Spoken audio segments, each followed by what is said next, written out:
படம் இப்படி சொன்னோன்னே ஐயோன்னு ஓடுன 90s கிட்ட தாங்க நான் பேய் படம் பார்த்துட்டு ஒரு 10 நாளைக்கு சொந்த வீட்டுக்குள்ளேயே நைட்டு நடமாடுறதுக்கு திக்கு திக்குன்னு இருந்துச்சு எனக்கெல்லாம். பதிமூணாம் நம்பர்னு ஒரு பேய் படங்க. நான் சின்ன பையனா இருக்கும்போது அந்த படம் வந்துச்சு. அந்த படத்தை பார்த்துட்டு அலறி அடிச்சு வீட்டவே ரெண்டாகிட்டேன். அதே போல வா அருகில் வாங்க ஒரு பேய் படம்.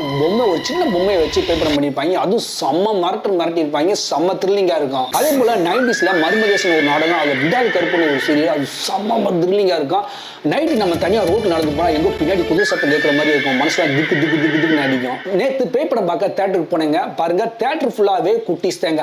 அதாவது பேய் படம்னாலே பயந்து போய் பார்க்குற காலம் போய் பேய் படத்தவே ஃபன்னா பார்க்குறாங்க 2K கிட்ஸ். இப்படி பேய் படத்தவே ஜாலியா குடும்பத்தோட போய் பார்க்குற ட்ரெண்ட் எங்க ஆரம்பிச்சிச்சுன்னா சந்திரமுகில தாங்க ஆரம்பிச்சிச்சு. அதுக்கு பிறகு வந்த காஞ்சனா, அரண்மனை சீரிஸ் பேய் படங்கள் இன்னமும் குழந்தைகள் ஜாலியா கொண்டாடும் படமாகவே மாத்திடுச்சு. நீங்க பேய் படம் பார்க்க போனீங்கன்னா அதை ஜாலியா பார்ப்பீங்களா இல்ல த்ரில்லிங்கா பார்ப்பீங்களான்னு கமெண்ட் பண்ணுங்க.